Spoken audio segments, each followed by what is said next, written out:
Sir ನಿನ್ನೆ ಮಲ್ಲಿಕಾರ್ಜುನ್ ಖರ್ಗೆ ಅವರು ಮಾತನಾಡಬೇಕಾದಂಥ ಸಂದರ್ಭದಲ್ಲಿ ಪ್ರಧಾನಿ ನರೇಂದ್ರ ಮೋದಿ ಅವ್ರನ್ನ ಟೆರರಿಸ್ಟ್ ಅಂದಿದ್ದಾರೆ. ಆಮೇಲೆ ಅವರು ಹೇಳಿಕೆಗೆ ಸ್ಪಷ್ಟನೆ ಕೊಟ್ಟಿದ್ದಾರೆ, ನಾನು ಟೆರರೈಸ್ಡ್ ಅಂತ ಹೇಳಿದ್ದೀನಿ ಅನ್ನೋ ಕಾರಣದಲ್ಲಿ. ಆದರೆ BJP ಈಗ ರಾಜಕೀಯ ಅಸ್ತ್ರ ಮಾಡಿಕೊಂಡಿದೆ, ಚುನಾವಣಾ ಆಯೋಗಕ್ಕೆ ದೂರು ಕೊಟ್ಟಿದೆ. ಮತ್ತು ಈ ಹಿಂದೆ ಬೇರೆ ಬೇರೆ ಹೇಳಿಕೆಗಳನ್ನ ಕೊಟ್ಟಾಗಲೆಲ್ಲ ಮೋದಿಯವ್ರ ವಿರುದ್ಧ ಆ ಚುನಾವಣೆಗಳನ್ನು ಸೋತಿದೆ ಕಾಂಗ್ರೆಸ್ಸು. ಈಗಲೂ ಕೂಡ ಕಾಂಗ್ರೆಸ್ ಸೋಲುತ್ತೆ ಅನ್ನೋ ಥರದಲ್ಲಿ ಹೇಳ್ತಾರೆ. ಈಗ ಮಾನ್ಯ ಖರ್ಗೆ ಸಾಹೇಬ್ ಹೇಳಿರ್ತಕ್ಕಂಥದ್ದು ಭಾರತೀಯ ಜನತಾ ಪಾರ್ಟಿ 2014ನೇ ಇಸ್ವಿಯ ನಂತರ ಯಾವ ರೀತಿ EDಯನ್ನು ಉಪಯೋಗಿಸ್ಕೊಂಡು ದೇಶದಲ್ಲಿ ಒಂದು ಆತಂಕವನ್ನು ಹರಡ್ತಾ ಇದ್ದಾರೆ.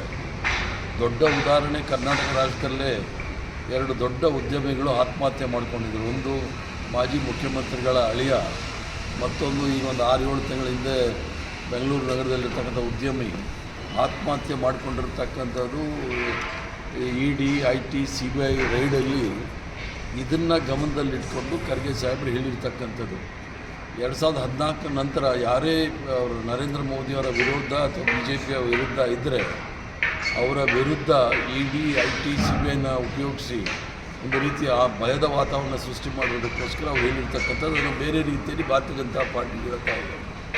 ಆದರೆ ನರೇಂದ್ರ ಮೋದಿಯವರ ಬಾಯಲ್ಲಿ ಯಾವ್ಯಾವ ಅಣಿಮುತ್ತಿಗಳು ಉದುರಿದೆ ಅಂತ ನೀವು 2014ರಿಂದ ನೋಡಿದಾಗ ಅವರು ವಿರೋಧ ಪಕ್ಷದವ್ರನ್ನೆಲ್ಲರೂ ಸಹ ದೇಶದ್ರೋಹಿಗಳು ಅಂತ ಕರೆದಾಗ ಇವ್ರದ್ದು ದೇಶ, ಇವರು ನಿಜವಾಗ್ಲಿ ಸ್ವತಂತ್ರ ಹೋರಾಟದ ವಿರುದ್ಧ ಇದ್ದವ್ರು ಇವ್ರನ್ನ ಅವ್ರು ಹೇಳ್ಕೊಳ್ಬೇಕಾಗುತ್ತೆ. ಆ ನಂತರ ದೇಶದ ಜನ ಇವ್ರ ವಿರುದ್ಧ ಇದ್ದವ್ರಿಗೆ ಟರ್ಮೈಟ್ಸ್ ಅಂತ ಕರೆದಿರ್ತಕ್ಕಂಥವ್ರು.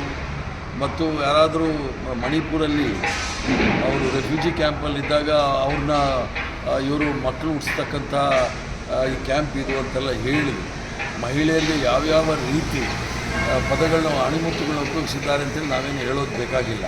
ಅದು 50 ಕೋಟಿ ಗರ್ಲ್ ಫ್ರೆಂಡ್ ಇರ್ಬೋದು, ಜರ್ಸಿ ಕವಿ ಇರ್ಬೋದು, ಕಾಂಗ್ರೆಸ್ನ ವಿಧವಾ ಅಂತ ಹೇಳಿರ್ಬೋದು, ಮತ್ತು ಮಹಿಳೆಯರ ಬಗ್ಗೆ ಏನು ಮಾತಾಡಿದೆ ಅಂತ ನೋಡಿದಾಗ ಗೊತ್ತಾಗುತ್ತೆ. ಆದ್ದರಿಂದ Malegaon blast, Samjhauta express blast, ಇದರಲ್ಲಿ ಕೋರ್ಟೆ ಇವರು ಒಂದು MP ಹೇಳಿದ್ದು ಇದು ಟೆರರಿಸ್ಟ್ ಆ್ಯಕ್ಟ್ ಅಂತ ಹೇಳಿ ಇವರು ಇದನ್ನೆಲ್ಲ ಮುಚ್ಕೊಳ್ಳೋಕೆ. ಯಾಕಂದರೆ ಇವ್ರಿಗೆ ಚುನಾವಣೆಯಲ್ಲಿ ಬೇರೆ ಯಾವುದೇ ಅಸ್ತ್ರಗಳಿಲ್ಲ. ಓದ್ಸಲಿ ಇವರು ಹೇಳಿದಾಗೆ ಚುನಾವಣೆಯಲ್ಲಿ ಜನ ಸೋಲಿಸ್ಕೊಳ್ತಾರೆ ಅಂತೇಳಿ ನರೇಂದ್ರ ಮೋದಿಯವರು ಪಶ್ಚಿಮ ಬಂಗಾಳದಲ್ಲಿ ಹೋಗ್ಬಿಟ್ಟು ಮಮತಾ ಬ್ಯಾನರ್ಜಿಯವರಿಗೆ ಓದಿದಿ ಅಂತೇಳಿ ಚರಂಡಿ ಮೇಲೆ ಕೂತ್ಕೊಂಡಿರ್ತಕ್ಕಂಥ ರೌಡಿಗಳು ಕೂಗೋ ಥರ ಕೂಗಾಡಿದ್ದಾರೆ. ಈಗ ತಡಿಪಾರು ಹೋಗ್ಬಿಟ್ಟು ತಿರ್ಗಾ ಮೋದಿ ಮಮತಾ ಬ್ಯಾನರ್ಜಿ ಹತ್ರ ಏಕವಚನದಲ್ಲೆಲ್ಲ ಮಾತಾಡಿರ್ತಕ್ಕಂಥದ್ದು ಇವ್ರಿಗೆ ಅನ್ನಿಸ್ತಾ ಇದೆ.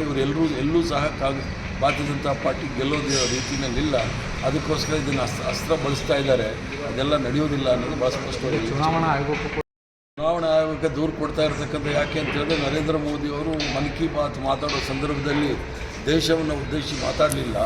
ಅವರು ತಮಿಳುನಾಡಿನಲ್ಲಿರ್ತಕ್ಕಂಥ DMK ಮತ್ತು ಕಾಂಗ್ರೆಸ್ ಪಕ್ಷದ ವಿರುದ್ಧ ಮಾತಾಡಿರ್ತಕ್ಕಂಥ ನೋಡಿದಾಗ ಮಾಡೆಲ್ ಕೋಡ್ ಆಫ್ ಕಾಂಡಕ್ಟ್ನ ಇವರು ಸಂಪೂರ್ಣವಾಗಿ ಮುರಿದಿದ್ದಾರೆ. ಅದಕ್ಕೋಸ್ಕರ ಅವ್ರ ಮೇಲೆ ಕ್ರಮ ತೆಗೆದುಕೊಳ್ಬೇಕು ಅಂತ ನಾವು ಈಗಾಗಲೇ ಎಲೆಕ್ಷನ್ ಕಮಿಷನ್ಗೆ ನಾವು ಹೇಳಿದ್ದೀವಿ. ಅದರ ವಿರುದ್ಧವಾಗಿ ಒಂದು ಕೌಂಟರ್ ಮಾಡೋಕ್ಕೆ ಹೋಗಿದೆ.